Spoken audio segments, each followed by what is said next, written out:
जी को आप 5 जगह पर जल चढ़ाते हो। थोड़ा ध्यान देना कथा पर। शंकर भगवान को 5 जगह पर आप जल चढ़ाते हो। मान लो अगर कोई विषम परिस्थिति है और आपको लग रहा है कि मेरा यह काम बाबा को कर देना चाहिए, ना जाने क्यों अटक रहा है। मेरे भोलेनाथ जी को मेरा ये काम कर देना चाहिए, ना जाने क्यों अटक रहा है। तो जो जो जगह पर आप जल समर्पित करते हो, जिस जिस जगह पर आप जल समर्पित करते हो, जैसे गणेश जी की जगह पर जल समर्पित करते हो, सबको मालूम है ना, स्थान तो सबको मालूम है ना गणेश जी का। जैसे ये शिवलिंग है, ये जलाधारी है, ये 2 चरण जहां से जल चढ़ाते हैं तो ये पानी घूमकर यहां से नीचे चले जाता है।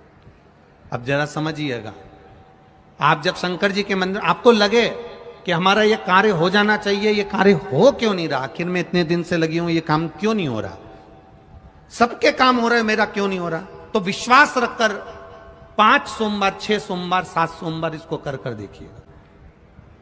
गणेश जी का स्थान जहां से पानी बहता है उसके सीधे हाथ पर, वहां पर एक बेलपत्र समर्पित कर कर थोड़ा सा जल वहां समर्पित करिए। षडानंद कार्तिकेय का स्थान, एक बेलपत्र समर्पित कर कर थोड़ा सा जल वहां समर्पित करिए। अशोक सुंदरी का स्थान, थोड़ा सा जल समर्पित करने से पहले एक बेलपत्र, फिर जल। 3 स्थान। चौथा, मां पार्वती जी का हस्त कमल, एक बेलपत्र समर्पित कर कर जल चारों तरफ चढ़ाने के बाद में 5वां, शिवलिंग के ऊपर बेलपत्र समर्पित कर कर पूर्ण जल शंकर को समर्पित कर देना।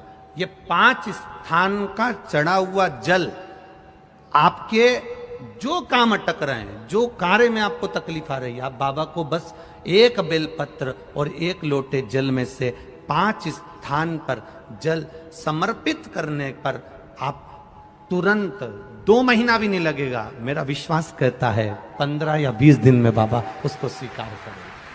15 से 20 दिन। पहला जल कहां चढ़ाना है, जम के बोलो जरा, गणेश जी वाला स्थान। दूसरा, कार्तिकेय वाला स्थान। अब इसको समझ लेना आप अच्छे से। हम ये नहीं कह रहे हैं कि तुम गणेश जी की मूर्ति पे चढ़ाओ, हमने ये नहीं बोला। हमने ये भी नहीं बोला कि कार्तिकेय जी की मूर्ति पे जल चढ़ाओ, हमने ये भी नहीं बोला कि माता पार्वती जी की मूर्ति पे जल चढ़ाओ। आप तो जो शिवलिंग रखा हुआ है और जो जलाधारी गोल है उस पे जो शिवलिंग रखा है, जहां से पानी बह रहा है, उसके राइट हैंड में गणेश, लेफ्ट हैंड में कार्तिक।